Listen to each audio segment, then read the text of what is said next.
Avec l'exposition des sources d'information et des réseaux sociaux, il est de plus en plus difficile de se faire une opinion politique.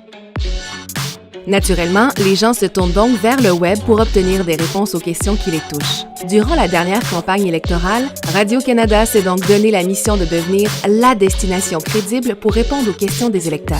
Mais le défi était de taille, car en période électorale, l'actualité change constamment. Impossible de prédire à l'avance quels seront les enjeux. Radio-Canada et l'agence ont mis en place une stratégie de contenu dynamique et réactif, supportée par une stratégie média activée par les données et adaptée en temps réel, selon l'actualité de la journée. Pour maximiser la portée et la pertinence de chaque contenu, une campagne programmatique a été mise sur pied à l'aide d'une stratégie d'audience basée sur la localisation, l'âge, le contexte et les intérêts politiques. Ainsi, à chaque matin de la campagne électorale, différentes bannières étaient créées selon l'actualité du moment. À l'aide d'un routage spécifique, ces bannières étaient mises en ligne en temps réel, permettant ainsi de cibler la bonne question à la bonne personne au bon moment. Étant donné que Google est le premier réflexe des internautes lorsqu'ils ont des questions, nous avons aussi ciblé tous les mots-clés pertinents aux élections et débutant par une question. Des annonces en Dynamic Search Ads nous ont aussi permis une couverture plus large de sujets et surtout d'adapter nos annonces en temps réel avec le nouveau contenu généré à tous les jours sur le site de Radio-Canada.